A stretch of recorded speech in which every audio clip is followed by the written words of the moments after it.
చూస్తున్నారు. ఇరాన్ గుండెకాయను కొట్టింది ఇప్పుడు ఇజ్రాయెల్. ఇరాన్ అణు కేంద్రాలపై బిగ్ బాంబ్ వేసింది. నటాంజ్ అణు కేంద్రంపై అమెరికా ఇజ్రాయెల్ అటాక్ దిగిన పరిస్థితి. అణు కేంద్రంలో లీక్ అవుతోంది రేడియేషన్ అంటూ కూడా చర్చ జరుగుతోంది జోరుగా. న్యూక్లియర్ సైట్ పై దాడి జరిగినట్లు IAEAకి చెప్పుకొచ్చింది ఇరాన్ అంబాసిడర్. అవును, ఇంటర్నేషనల్ అటామిక్ ఎనర్జీ ఆర్గనైజేషన్ ఉంటుంది కదా, దానికి ఇరాన్ అంబాసిడర్ చెప్పుకొచ్చినట్టుగా తెలుస్తోంది. రేడియేషన్ లీకేజ్పై ఇప్పుడు అనుమానాలు వ్యక్తమవుతున్నాయి. రేడియేషన్ లీకేజ్పై చాలా నగరాలు ఇబ్బందికి గురే అవకాశం ఉంది. ఒకవేళ రేడియేషన్ లీక్ అయితే కనుక, కొనసాగితే కనుక చాలా నగరాలు ఇబ్బంది పడే అవకాశం ఉంది. దీంతో ఆ నగరాలను ఖాళీ చేయించాలంటూ కూడా IAEA చెప్పుకొచ్చింది. అంతర్జాతీయ అణు సంస్థగా మాట్లాడుకోవాలంటే న్యూక్లియర్ సైట్స్పై దాడులతో డేంజర్లో ఉంది ఇరాన్. దానికి సంబంధించిన బ్రేకింగ్ న్యూస్ చూస్తున్నారు. ఇరాన్ నటాంజ్ అణు కేంద్రానికి సంబంధించి ఆ విజువల్స్ మీరు చూడడం జరుగుతోంది. ఇరాన్ ఒక్కసారి ఇది హోల్డ్ చేసే ప్రయత్నం చేయండి. ఇరాన్ అణు కేంద్రం అలాగే వ్యూహాత్మక స్థావరాలు మీరు గమనిస్తే కనుక ఇస్ఫహాన్ యురేనియంకి సంబంధించి మాట్లాడుకున్న సందర్భం. యురేనియంకి సంబంధించి అక్కడ దాన్ని కన్సర్వేషన్ ఫెసిలిటీ అలాగే ముడి యురేనియంను వాయువుగా మారుస్తుంటారు ఇస్ఫహాన్ దగ్గర. దాంతోపాటు ఇంకొకటి మీరు గమనిస్తే ఇస్ఫహాన్ యురేనియం కన్వర్షన్ ఫెసిలిటీ అలాగే దాంతోపాటు హెవీ వాటర్ రియాక్టర్ గురించి కూడా అక్కడ మాట్లాడుకుంటుంటారు. ఇక ఈ నటాంజ్ గురించి మాట్లాడుకుంటే ఇది ఇరాన్కి గుండెకాయ లాంటిది. ఏకంగా ఇరాన్ అణుబాంబు తయారు చేయాలనుకుంటే దానికి అత్యంత కీలకమైన కార్యకలాపాలు జరిగేది ఇక్కడే. ఇందుకే ఎక్కడుంది? ఇరాన్లోని ఇస్ఫహాన్ ప్రావిన్స్లోని ఎడారి మధ్యలో నటాంజ్ అనే పట్టణానికి దగ్గరలో కేంద్రం ఉంటుంది. టెహ్రాన్కు దక్షిణంగా సుమారు 250 కిలోమీటర్ల దూరంలో ఉంటుంది. టెహ్రాన్ అంటే ఆ దేశ రాజధాని. ఇరాన్ ప్రధాన యురేనియం ఎన్రిచ్మెంట్ ప్లాంట్ ఇది. అంటే అణు ఇంధనాన్ని లేదా అణుబాంబుకు కావాల్సిన ముడి పదార్థాన్ని ఇక్కడే తయారు చేయడం జరుగుతూ ఉంటుంది.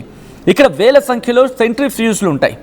ఇవి అత్యంత వేగంగా తిరుగుతూ యురేనియంను శుద్ధి చేస్తూ ఉంటాయి.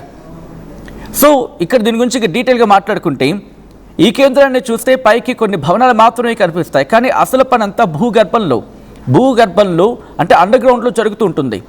ఎయిర్ స్ట్రైక్స్ నుంచి రక్షించుకోవడానికి సుమారు 25 అడుగుల లోతులో 8 లీటర్ల మందపాటి కాంక్రీట్ గోడలతో ఈ ప్లాంట్ని నిర్మించడం జరిగింది. దీని చుట్టూ ఇరాన్ చాలా అత్యంత శక్తివంతమైన యాంటీ ఎయిర్ క్రాఫ్ట్ గన్స్ని అండ్ మిజైల్ డిఫెన్స్ సిస్టమ్ని కూడా ఏర్పాటు చేసింది కూడా.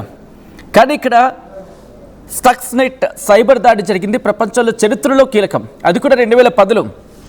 ఆ తర్వాత దాని గురించి మాట్లాడుకుంటే ఇజ్రాయెల్ దాడి చేసింది. ఇజ్రాయెల్ గూఢచార్య సంస్థ కింద మాట్లాడుకునే మొసాద్ నటాంజ్ను ప్రధాన టార్గెట్గా పెట్టుకుంది. 2020 జూలైలో అడ్వాన్స్డ్ సెంట్రిఫ్యూజ్ అసెంబ్లీ హాల్లో భారీ పేలుడు జరిగినప్పుడు 2021 ఏప్రిల్లో ప్లాంట్లోని పవర్ గ్రిడ్లో పేలుడు సంభవించి అణుశుద్ధి ప్రక్రియ కొన్ని నెలల పాటు సంభవించకపోయింది. ఇది మొసాద్ పని అంటూ ఇరాన్ ఆరోపించింది. ఇప్పుడు కొత్త సరంగు కూడా తవ్వుకుంది. ఇజ్రాయెల్ అమెరికా దగ్గర ఉన్న బంకర్ బస్టర్ బాంబులకు కూడా అందనంత లోతులు ఇరాన్ కొత్త నిర్మాణాలను చేపడుతోందంటే అర్థం చేసుకోవచ్చు. శాటిలైట్ చిత్రాల ప్రకారం నటాంజ్ దగ్గరలోని జాగ్రోస్ పర్వతాల లోపల చాలా లోతుగా కొత్త టనల్స్ను ఇరాన్ తవ్వుతోంది. ఇది పూర్తయితే ఎయిర్ స్ట్రైక్ కూడా చేసినా విధ్వంసం జరగలేనంత లోపలికి వెళ్ళే అవకాశం ఉంటుంది అంటూ కూడా మాట్లాడుకున్న సందర్భం. సో ఇప్పుడు దీన్ని టార్గెట్ చేసుకొచ్చింది. అయితే ఇక్కడ టార్గెట్ చేయడంతో ప్రస్తుతం రేడియేషన్ లీక్ అవుతోంది అనేది ఇరాన్ అంబాసిడర్ చెప్పుకొచ్చిన మాట. ఇది మనమంటోంది కాదు, ఇరాన్ అంబాసిడర్ చెబుతున్న మాట. అయితే ఇదే అంశం మీద IAEA కూడా రియాక్ట్ అయింది. IAEA ఏమంటోంది ఒకసారి డీటెయిల్గా తెలుసుకునే ప్రయత్నం చేద్దాం. ఆ తర్వాత ఇన్ డీటెయిల్గా మాట్లాడుకుందాం. IAEA international atomic energy agency ఏమంటోంది ఒకసారి చూద్దాం.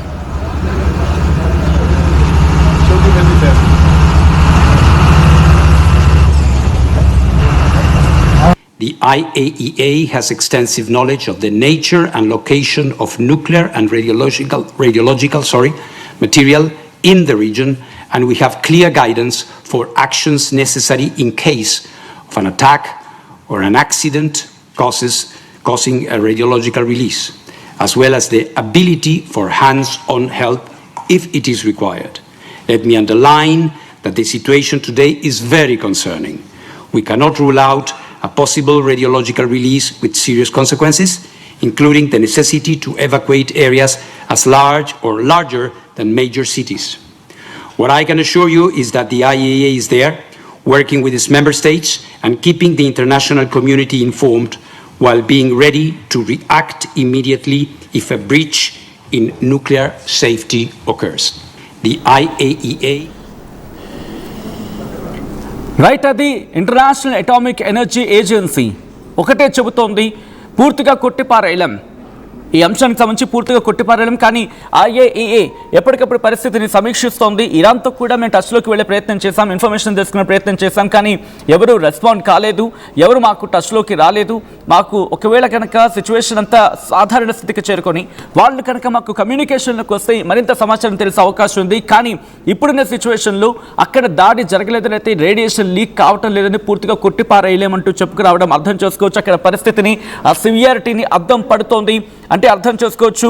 ఇంతకీ ఈ న్యూక్లియర్ ఫెసిలిటీస్లో దాడి జరిగితే అక్కడ విడుదలయ్యే రేడియేషన్ వల్ల జరిగే పరిణామాలు ఏంటి, ఒకసారి మాట్లాడుకునే ప్రయత్నం చేద్దాం. బట్ దానికన్నా ముందు నా కొలీగ్ నందు జాయిన్ అవుతున్నారు. ప్రస్తుతం ఎటువంటి పరిస్థితులు ఉన్నాయి నటాంజ్ ఈ న్యూక్లియర్ ఫెసిలిటీ మీద దాడి చేయడం వెనకాల, మరీ ముఖ్యంగా ఇజ్రాయెల్ వ్యూహం ఏంటి, అమెరికా ఇజ్రాయెల్ వ్యూహం ఏంటి, డీటెయిల్గా తెలుసుకునే ప్రయత్నం చేద్దాం. మా ప్రతినిధి అండ్ నా కొలీగ్ నందు లైవ్లో జాయిన్ అవుతున్నారు. నందు, దీని వెనకాల ఇరాన్ కావచ్చు, లేకపోతే ఇరాన్ విషయం పక్కన పెడితే ఇజ్రాయెల్ అండ్ అమెరికా వ్యూహం ఏంటి ఇక్కడ? అంటే సచిన్, ఇట్స్ వెరీ క్లియర్. ఇప్పుడు అసలు ఇరాన్ దగ్గర న్యూక్లియర్ వెపన్స్ని డెవలప్ చేసే ఏ సోర్సు ఉండకూడదు అనేది వీళ్ళు మొదటి నుంచి చెప్తున్నటువంటి మాట. రెండు, ఒకటి సరే వాళ్ళతో అసలు గొడవ ఎందుకు మొదలైంది అన్నప్పుడు ఆయిల్ ఇవన్నీ పక్కన పెడితే, రెండోది ద మేజర్ ఫ్యాక్టర్ ఇన్ని రోజులుగా ఇజ్రాయెల్ చెప్తూ వచ్చింది. ఇన్ఫ్యాక్ట్ అమెరికా కంటే కూడా ఇజ్రాయెల్కి అతిపెద్ద డేంజర్ ఒకవేళ న్యూక్లియర్ వెపన్స్ ఇరాన్ దగ్గర కనుక ఉంటే. సో ఇప్పుడు నతాంజ్ విషయంలో కొన్ని అటాక్స్ జరిగినట్లుగా, అక్కడ కొన్ని బాంబ్స్ పడ్డట్లుగా కూడా మనకు సమాచారం అందుతోంది. అయితే ఇప్పటి వరకు any kind of nuclear radiation లీక్కి సంబంధించి సమాచారం లేదు. బట్ ఇక్కడ ఇంతకుముందు మనం మాట్లాడుకున్నాం వెరీ క్లియర్గా ఈ విషయానికి సంబంధించి. ఒకవేళ కనుక ఇప్పుడు 3000 మిజైల్స్ వీళ్ళ దగ్గర ఉన్నాయి ఇరాన్ దగ్గర. ఇప్పుడు మిజైల్స్ లెవెల్స్ని దాటిపోతే వాళ్ళు డూ ఆర్ డై అనే స్టేజ్లో ఉన్నారు. కాబట్టి ఒకవేళ ఇంతకు మించి ఇంకా భయంకరమైన దాడులు చేయాలి అని గనక ఒకవేళ నిర్ణయం తీసుకుంటే, ఇన్ కేసు వాళ్ళ దగ్గర ఏమైనా న్యూక్లియర్ వెపన్స్ ఉన్నాయా అన్న కోణంలో ఇప్పుడు కొన్ని ఏజెన్సీస్ వర్క్ చేస్తున్నట్లుగా తెలుస్తుంది. ఇప్పుడే ఇజ్రాయెల్కి సంబంధించినటువంటి, ఇజ్రాయెల్ అండ్ అమెరికాకి సంబంధించినటువంటి ఏజెన్సీస్, సీక్రెట్ ఏజెన్సీస్ వీటి మీద వర్క్ చేస్తున్నట్లుగా కూడా తెలుస్తోంది. అలాగే వాళ్ళ దగ్గర ఉన్నటువంటి ఈ యురేనియం నిల్వల్ని కూడా తరలించాలన్న ఆలోచనలో ఇప్పుడు మనకి ఇజ్రాయెల్ ఉన్నట్లుగా మనకి సమాచారం అందుతోంది. అయితే నిజంగా ఇరాన్ దగ్గర వెపన్ గ్రేడ్ యురేనియం డెవలప్ అయి ఉందా అంటే లేదు. 60% వరకు వాళ్ళు డెవలప్ చేశారని చెప్తున్నారు. కానీ గతంలో యుద్ధం జరిగిన తర్వాత ఇరాన్ వాళ్ళ దగ్గర ఉన్నటువంటి యురేనియంని మొత్తం కూడా, యురేనియం అండ్ ప్లూటోనియం మొత్తం నిల్వలన్నింటినీ కూడా స్ప్రెడ్ చేసింది. కంట్రీ మొత్తంలో చాలా ప్రాంతాలకి, కొన్ని సీక్రెట్ ప్లేసెస్కి స్ప్రెడ్ చేసినట్లుగా మనకు తెలుస్తుంది. అండ్ వాటిని ఏ రకమైనటువంటి రాడార్స్కి దొరకకుండా, ఈవెన్ దో బస్టర్స్ని రంగంలోకి దింపినప్పటికీ, B-2 బాంబర్స్ లాంటివి రంగంలోకి దిగినప్పటికీ కూడా బ్రేక్ చేసి వెళ్లకుండా ఆల్మోస్ట్ 40 మీటర్స్ వరకు కూడా, అంటే ఒక 20 మీటర్స్ వరకు కాంక్రీట్, దానిపైన మళ్ళీ 15 to 20 మీటర్స్ మట్టిని పోసి వాళ్ళ మొత్తం సెక్యూర్ చేసుకున్నారు అంటూ కొన్ని వార్తలు వచ్చాయి. బట్ ఇన్ఫ్యాక్ట్ కొన్ని రకాల కొంత సమాచారం ప్రకారం, కొన్ని సోర్సెస్ ప్రకారం చూస్తే వీటన్నిటినీ కూడా, అంటే వీళ్ళ దగ్గర ఇంతకుముందు మన ఫోర్డో, నతాంజ్ ఇలా చెప్పుకునేవాళ్ళం, ఒక 2-3 మెయిన్ ప్లేసెస్ని మనం చెప్పుకునేవాళ్ళం. But as per some sources వీళ్ళు, ఇరాన్ ఏం చేసిందంటే దీన్నన్నింటినీ కూడా, వాళ్ళ దగ్గర ఉన్నటువంటి యురేనియం సోర్స్ అన్నిటినీ కూడా చిన్న చిన్న సెంటర్స్గా డివైడ్ చేసిందంట. అంటే దేశంలో చాలా ప్రాంతాల్లో యురేనియం స్టోర్స్ని వాళ్ళు అక్యుములేట్ చేసుకున్నారు, పెట్టుకున్నారు అంటూ కూడా మనకు సమాచారం అందుతోంది. ఈ నేపథ్యంలో ఇప్పుడు అనేక చోట్ల దాడులు జరుగుతున్న నేపథ్యంలో ఇప్పుడు నతాంజ్ మీద దాడి జరిగినట్లుగా మనకు తెలుస్తోంది. అక్కడ ఏమైనా లీకేజ్ ఉందా లేదా అనే దానికి సంబంధించి కూడా కొంత ఆందోళన వ్యక్తం అవుతుంది. At the same time Iran ఒకవేళ ఈ యురేనియంని కానీ, వాళ్ళ దగ్గర ఉన్నటువంటి ఈ వెపన్ గ్రేడ్ యురేనియంని ఒకవేళ ఇంకేదైనా పద్ధతిలో ఉపయోగిస్తారా అనే కోణంలో కూడా కొంత అనుమానాలు వ్యక్తం చేస్తున్నట్లుగా తెలుస్తుంది. నిజంగా ఆ స్థాయికి వెళ్తుందా ఇరాన్? వాళ్ళ దగ్గర రెడీగా ఉంటే మాత్రం చెప్పలేం. If they really have it ready, weapon గ్రేడ్లో వాళ్ళ దగ్గర రెడీ అంటే, మనకున్న సమాచారం ప్రకారం 60% అని విన్నాము.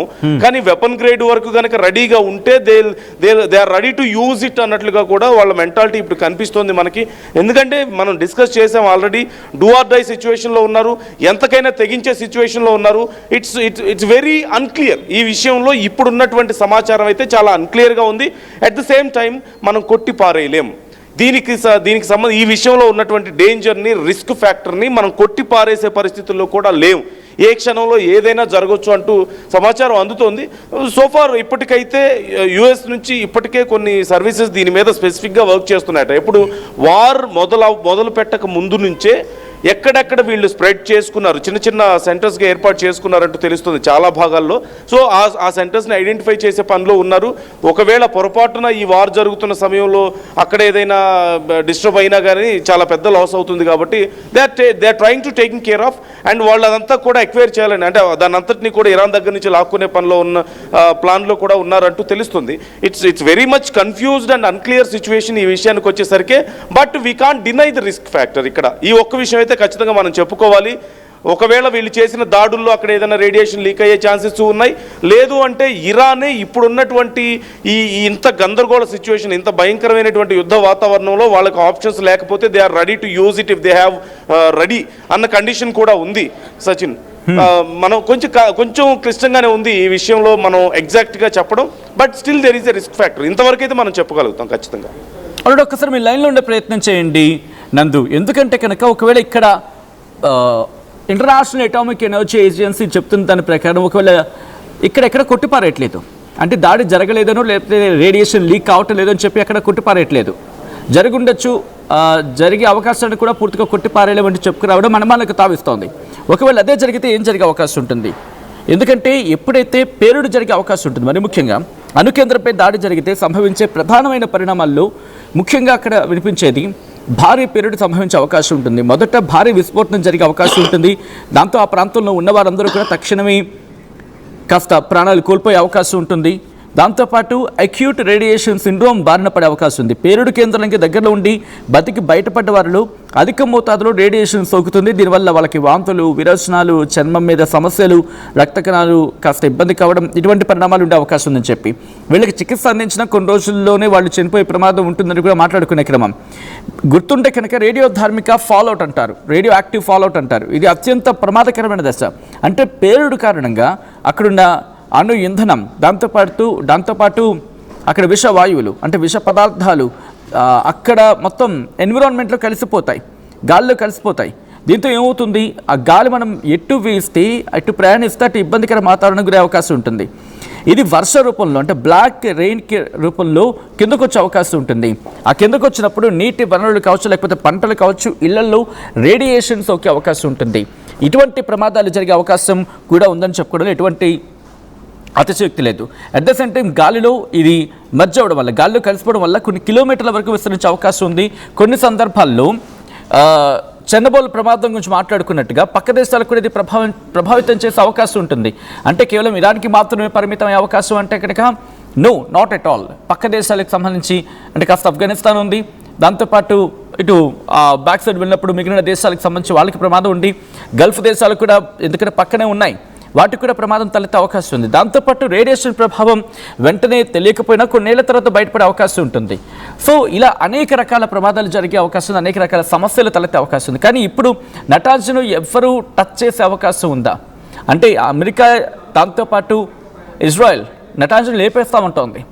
అండ్ ఇంతకీ అక్కడ యురేనియం, మరి ముఖ్యంగా అణుకేంద్రంగా మాట్లాడుకున్న సందర్భంలో అటువంటి అంటే న్యూక్లియర్ ఫెసిలిటీస్గా మాట్లాడుకున్న సందర్భంలో అక్కడ ఇంతకీ వాటిని ఉంచడం జరిగిందా?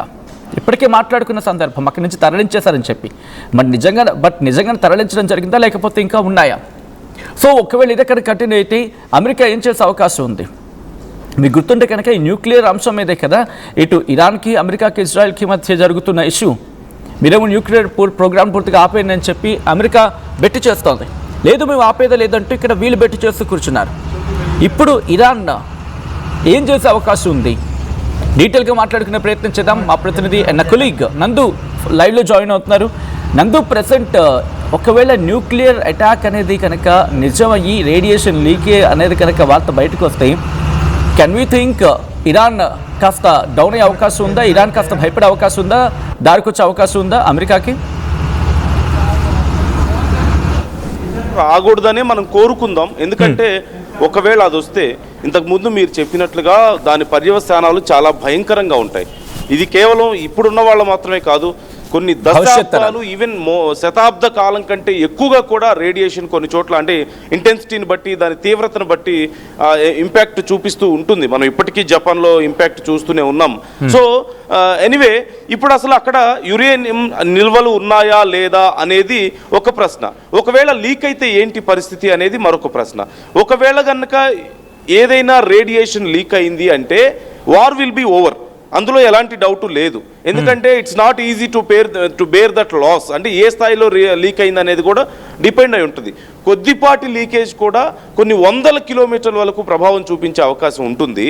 అండ్ ఒకవేళ కనుక మేజర్ లీక్ కనుక జరిగింది అంటే it's over, war is over. అంటే ఇన్ఫ్యాక్ట్ ఇక్కడ కొద్దిపాటి లీక్ అయినా సరే ఖచ్చితంగా వార్ అయిపోయినట్లే. అక్కడ అంతర్జాతీయ సమాజం భయంకరమైనటువంటి ప్యానిక్ గురవుతుంది. ఖచ్చితంగా మీరు చెప్పినట్లుగా అన్ని సంస్థలు ఇప్పుడు ఆ విషయం మీద వర్క్ చేస్తాయి. And there will be no chance of war, అక్కడితో ఆగిపోయే అవకాశం ఉంటుంది. ఇప్పుడు వార్ అనేది వాళ్ళ సెల్ఫ్ డిఫెన్స్లో ఒక భాగం అవుతుంది. కానీ న్యూక్లియర్ రేడియేషన్ లీకేజ్ కానీ న్యూక్లియర్ వెపన్స్ యూసేజ్ కానీ ఇది కేవలం ఒక దేశానికి ఒక ప్రాంతానికి సంబంధించింది కాదు కాబట్టి మొత్తం ప్రపంచానికి సంబంధించిన విషయం అవుతుంది. కాబట్టి ఖచ్చితంగా ఇక వారు ప్రసక్తి అనేది ఉండదు, అంతవరకు వెరీ క్లియర్. కానీ ఇంతకుముందు మీరు చెప్పినట్లుగా నతాంజ్ దగ్గర అటాక్ జరిగితే అది లీక్ అయిందా లేదా అనేది మీరు అంటే ఆల్మోస్ట్ లేదు అని చెప్పడం లేదు, ఉంది అని చెప్పడం లేదు. బయట ఇప్పటి వరకు మనకున్నటువంటి సోర్సెస్ అయితే ఏదైనా జరిగి ఉండొచ్చు ఇప్పటికైతే ఖచ్చితంగా. ఒకవేళ అక్కడ అసలు ఉన్నాయా లేదా అనే ప్రశ్న కూడా ఉత్పన్నం అయింది. ఇంతకుముందు మీరు మాట్లాడిన దాంట్లో there is still a facility అక్కడ ఉంది. ఎందుకంటే ఇంతకుముందు వాళ్ళు ఆ ప్లేసెస్ని ఫోర్డోని కానీ నతాంజ్ని కానీ ఉపయోగించారు కాబట్టి ఆ ఫెసిలిటీస్ అక్కడ ఉన్నాయి. కాకపోతే ఇక్కడ వీళ్ళు చేసింది ఏంటి, ఇరాన్ చేసింది ఏంటి అంటే పూర్తిగా ఎక్కడైతే తెలిసిన ఎగ్జిస్టింగ్ ప్లేసెస్లో ఆల్రెడీ అందరికీ తెలిసిన ప్లేసెస్లో మాత్రమే వాటిని ఉంచకుండా డిస్ట్రిబ్యూట్ చేశారు.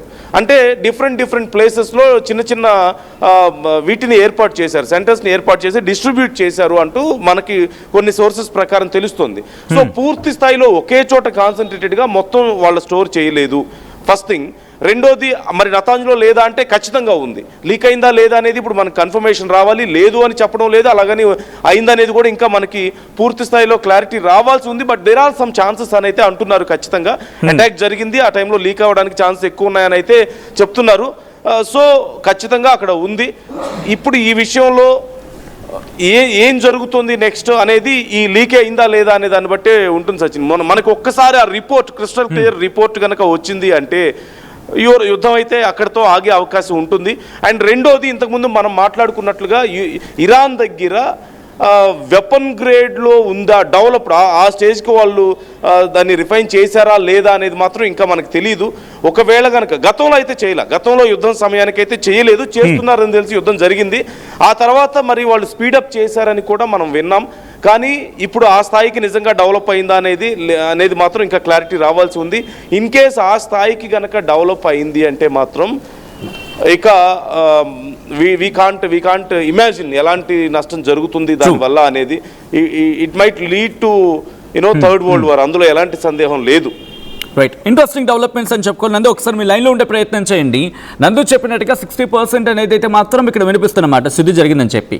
బట్ న్యూక్లియర్ వార్కి దారి తీసేలా, లేకపోతే న్యూక్లియర్ బాంబో, లేకపోతే what it may be so called ఆ న్యూక్లియర్ మిసైల్ కింద మాట్లాడుకునే సందర్భం నుంచి మాట్లాడుకోవాలంటే 90% అది ఎన్రిచ్డ్ అయ్యి ఉండాలి. బట్ ఇక్కడ 60% మాత్రమే వినిపిస్తోంది. బట్ ఇరాన్ బయటికి చెప్పకుండా దాన్ని ఏమైనా ఎన్రిచ్ చేసుకునే ప్రయత్నం చేస్తుందా, ప్రాక్టికల్ న్యూక్స్ని ఏమైనా ప్రయోగించే ప్రయత్నం చేయబోతోందా, అటువంటి అవకాశం ఏమైనా ఉందా? ప్రస్తుతం ప్రపంచం అంతా ఆలోచిస్తున్న మాట ఇదే. అయితే ఇక్కడ కొట్టిపారేయలేని అంశం అంటూ కూడా IAEA అంటే ఇంటర్నేషనల్ అటామిక్ ఎనర్జీ ఏజెన్సీ కూడా ఇది పూర్తిగా కొట్టిపారేయలేమని అర్థం వచ్చేలా మాట్లాడుతోంది. అసలు ఇంతకీ IAEA ఏముంటుందో ఒకసారి వినే ప్రయత్నం చేద్దాం. బట్ అంతకన్నా ముందు ఈ కథనం మిమ్మల్ని కాస్త కలవరపరచొచ్చు. అయితే మిమ్మల్ని కలవరపాటు గురి చేయడం RTV ఉద్దేశం కాదు, కానీ ఇటువంటి కథనాన్ని చూసినప్పుడు కాస్త కలవరపాటు గురే అవకాశం ఉంటుంది. కాబట్టి దీనికి సంబంధించిన జాగ్రత్తలు తీసుకోవాలని RTV సూచించడం జరుగుతోంది. This is our distribute content, video description is highly advised. ఇదే అంశం మీద ఇంటర్నేషనల్ అటామిక్ ఎనర్జీ ఏజెన్సీ ఏముంటోంది ఇప్పుడు చూద్దాం. Causing a radiological release, as well as the ability for hands-on help if it is required. Let me underline that the situation today is very concerning. We cannot rule out a possible radiological release with serious consequences, including the necessity to evacuate areas as large or larger than major cities. What I can assure you is that the IAEA is there, working with its member states and keeping the international community informed while being ready to react immediately if a breach in nuclear safety occurs. The IAEA has